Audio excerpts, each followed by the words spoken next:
여러분, 할례 그러면 지금 여러분과 저에겐 별로 큰 의미가 없습니다. 그렇죠? 할례들은 그저 건강을 위해서 남자 어린아이가 태어나면 병원에서 그저 수술하는 정도로만 우리가 알고 있습니다. 할례, circumcision. 우리에게 아무런 의미가 없습니다. 그것은 우리의 종교와 우리의 의식과 우리의 영적인 일에 아무 상관이 없는 시대에 살고 있기 때문에. 그러나 옛날 여러분이 사도 바울이 갈라디아서를 기록할 때만 해도 할례에 대한 이해는 히브리인들에게, 유대인들에게, 특별히 처음 유대인이었다가 처음 기독교회로 개종한 사람들에게는 굉장히 중요한 말씀이었습니다. 굉장히 중요한 내용이었습니다. 여러분, 이 옛날에 이 바울의 생애란 책을 쓴 이 팔라르스가 쓴 그 책의 22장의 5째 문단에 다음과 같은 기록이 있습니다. 유대인들은 믿기를 할례는 너무나 위대한 계명이라 하나님께서는 이 할례가 없이는 이 세상을 창조하시지도 않으셨을 것이라고 믿었다. 하나님께서 세상을 창조하실 때 할례를 위해서 창조하신 것처럼 믿었단 말이에요. 유대인들은 그렇게 할례가 중요했어요. 왜? 아브라함을 택하시고 다른 이방인들과 구별된 특별한 백성이라는 표로 뭘 주었습니까? 할례를 주었습니다. 근데 할례는 할례 자체의 어떤 효용이나 능력이 있었던 것이 아니라 할례는 마음 가운데 경험하는 영적인 믿음의 경험, 마음속에 있는 주님을 믿는 믿음의 의의 경험을 겉으로 표현한 표가 할례였습니다. 할례 자체가 그들을 특별한 백성을 만드는 것이 아니라 그들의 마음 가운데 가지고 있는 마음의 할례, 세상의 죄를 잘라버린 경험, 우상을 잘라버린 경험, 자기를 잘라서 죽여버린 경험, 그리고 예수님께 굴복한 경험, 그 경험이 할례예요. 내가 죽는단 말입니다. 세상과 죄를 잘라버렸다는 의미입니다. 그 할례 경험을 통해서 주님께서 세상으로부터 그들을 분리시켰습니다. 거룩함이라고 하는 것은 하나님께 쓰임받기 위해서 세상에서 분리된 상태가 거룩입니다. 그게 거룩한 선택된 백성이에요. 그런데 그들은 할례 자체, 그 의식 자체가 그들에겐 그렇게 중요하게 여겨졌던 모양입니다. 또 이렇게 그는 계속해서 썼습니다. 할례는 어떤 다른 계명들과도 견줄 만한 중대한 계명이요 모든 다른 율법들을 다 합친 것과 같은 중요성을 지니고 있다고 그들은 믿었다 그랬습니다. 그게 할례였어요. 할례는 여러분과 저는 지금 이 시대에 이해할 수 없지만 그 당시 유대인들에게 이 할례는 엄청난 것이었습니다. 특별히 그 갈라디아 지방에 살고 있던 처음 이제 유대 교회에서 개종한 그리스도인들에게는 이것은 정말 엄청난 중요한 의식이었습니다. 할례 자체가 그들을 세상에서 분리시키고 다른 사람들과 다른 족속들, 다른 민족들에게서 분리시켜서 하나님의 특별한 사람들을 만든다고 그들이 믿었습니다. 여러분, 그러한 교인들에게 바울이 할례를 이렇게 한마디로 쓸어버리는 것은 너무나 충격적인 말씀이에요. 할례도 필요가 없고 무할례도 효력이 없고 사랑으로 역사하는 믿음뿐이라 그랬습니다. 여러분, 지금도 마찬가지입니다. 여러분 보세요. 여러분들이 주님께서 나를 받으신다. 내가 주님께 헌신했을 때, 내가 주 앞에 내 생을 바쳤을 때 주님께서 날 아신다는 무엇이 있죠? 여러분만 아시는 기적, 여러분만 경험한 어떤 특별한 경험이 있지 않습니까? 여러분 다 개인적으로 다 있죠. 여러분이 이곳에 계신 분들은 대부분 마음 가운데 자기 나름대로의 간증이 다 있는 분들이기 때문에 여러분들 다 그거 있죠. 그런데 그것도 아무 쓸데가 없다고 말합니다. 사도 바울이 말씀하기를 그것도 아무 효력이 없다고 말합니다. 여러분, 구원에 하나님께 인정받고 용납받는데 아무 쓸모가 없단 말입니다. 그것도 여러분이 아무리 오랫동안 무슨 일을 하고 어떤 공로가 있을지라도 아무 효용이 없단 말입니다. 다 그것도 할례도 필요 없고 무할례도 필요 없고 그런 것은 다 아무것도 아니란 말입니다. 이렇게 충격적인 말씀을 사도 바울이 지금 쓰고 있어요. 그럼 무엇 맛이 중요한가? 현재가 중요합니다.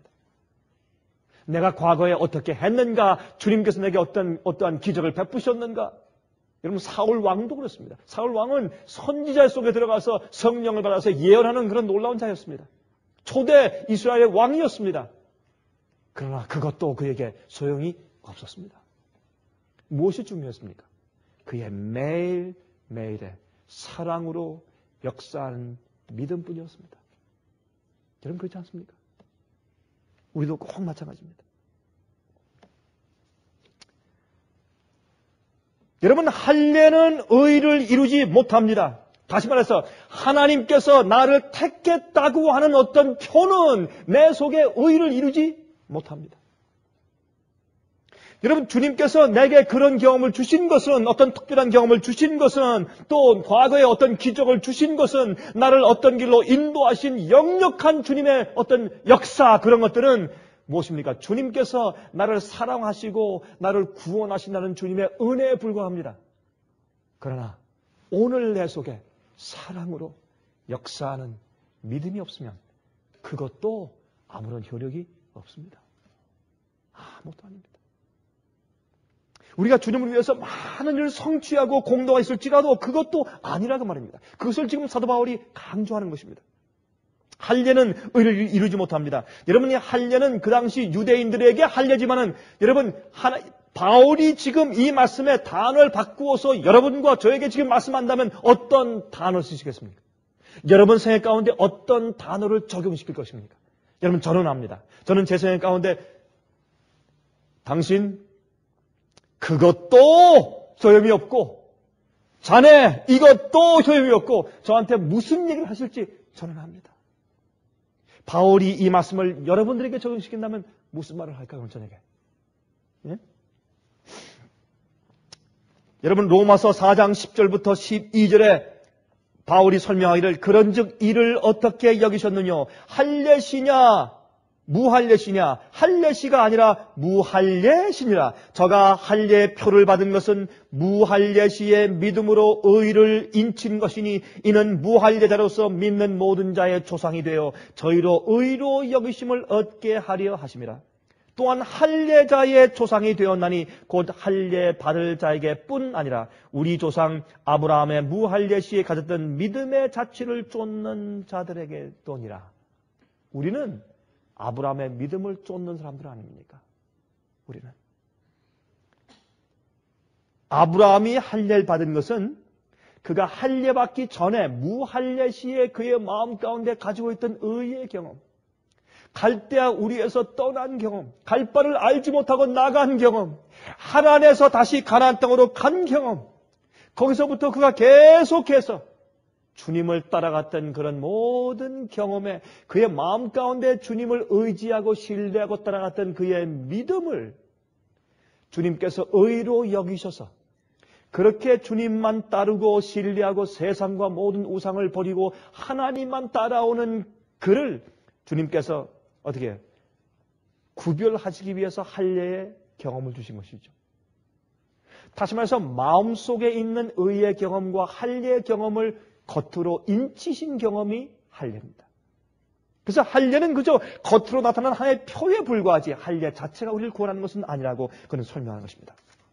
여러분 다시 말하자면 이것을 우리 현대말로 바꾸자면 어떠한 종류의 행위나 공로라도 의를 이루고 구원을 얻는 일에 효력이 없다는 것입니다.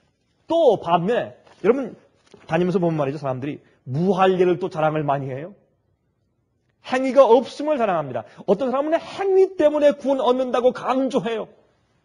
그러나 어떤 사람들은 행위가 없음을 강조합니다. 나는 죄인이요, 난 부족해요, 아무것도 하지 못하고 할 수 없고, 난 공로도 없고. 그런데 예수님께서 십자가 위에서 내 죄를 사하시고 나를 용서하시고 날 구원하시고 나의 구속을 다 이루어 놓으셨고 과거와 오늘과 미래의 죄까지 다 책임지시고 다 없애버리셨으니 어떤 사람들은 그래서 더 이상 회개할 필요도 없다고. 왜 자꾸 회개하느냐? 구원파들이 하는 얘기죠. 왜 자꾸 회개하느냐요? 이미 주님께서 용서하시고 내 죄를 책임지시고 가져가셨는데 왜 자꾸 회개하느냐요?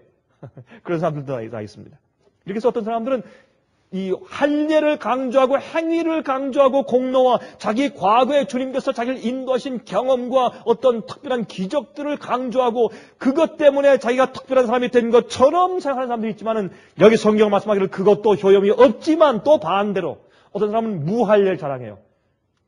주님께서 십자가에 모든 것을 다 이루어 놓으신 것을 믿은 것으로 다 끝난 것으로 자랑합니다. 자기 행함이 없음을 자랑해요. 예를 들어 예수를 믿는 믿음만 가지고 있지 행함이 없는 자들이 오히려 자기의 믿음만 있는 것을 자랑합니다. 자기가 잘못하고 자기가 부족하고 또 죄를 계속 짓고 습관적인 죄를 짓고 어떤 때는 술을 가끔 마시고 어떤 때는 우상 숭배에 빠지더라도 주님이 나를 십자가에서 구원했으니 절대로 내가 놓칠 수가 없다. 나를 놓지 않았을 것이다. 라는 그런 무할례를 가지고 행함 없음을 가지고 오히려 자기의 믿음을 자랑하는 사람들이 있어요. 여러분 무슨 뜻인지 아시죠? 십자가의 용서와 사랑만 강조하고 율법주의를 비난하고 행함에 대한 것을 비난합니다. 그러나 성경을 말씀하기를 그것도 무할례도 효력이 없다는 것입니다. 그것도 소용이 없다. 아무 소용이 없습니다. 행함도 효력이 없지만은 행함이 없는 것도 의를 이루는 데 없단 말입니다. 그걸 지금 설명하고 있습니다. 우리의 지위, 평판, 재물, 재주, 덕성, 경건성, 자선행위, 우리가 이루어놓은 어떤 것이더라도 다시 말해서 할례들이 우리를 그리스도와 연결시키는 데는 아무런 효력이 없단 말입니다. 아울러 믿기만 하면 된다는 행함이 없는 무할례 믿음도 소용이 없다는 것입니다. 그러면 무엇이 효력이 있습니까? 하나밖에 없습니다. 이것이 복음입니다. 그것은 뭐냐면 믿음도 아니고 행함도 아닙니다. 행함을 낳는 믿음입니다. 한번 이렇게 물으실 거예요. 아니 목사님 그 같은 얘기 아닙니까? 아닙니다. 아닙니다. 행함을 낳는 믿음입니다. 사랑으로 역사하는 믿음입니다. 행함도 아니고 믿음도 아닙니다. 행함을 낳는 믿음입니다. 여러분 이것이 복음의 정수고 성경이 가르치는 구원의 중심입니다. 이것이 바울의 복음의 중심입니다. 여러분 예수에 대해서 믿는 것이 아니고 예수님을 믿는 것입니다. 사랑으로 역사하는 사랑의 동기로 행동화되는 믿음뿐이라고. 십자가의 용서를 아는 데서 그치는 믿음이 아니라 용서의 파워를 아는 믿음. 용서받은 것이 무엇인지를 아는 믿음. 용서받았을 때 죄가 나가는 것이 무엇인지 체험한 믿음. 그래서 주님의 계명과 말씀대로 순종할 수밖에 없게 되는 믿음. 왜? 주님을 사랑하고 신뢰하기 때문에. 사랑으로 역사하는 믿음. 여러분, 그래서 의의 행동을 자내는 믿음입니다. 우리를 구원하시는 은혜를 믿는 믿음, 구원의 능력을 믿는 믿음, 그래서 내 속에서 사랑으로 역사되는 믿음. 우리의 모든 의의 열매는, 모든 성령의 열매는 우리가 애써서 되는 것이 아닙니다. 사랑으로 역사하는 믿음입니다.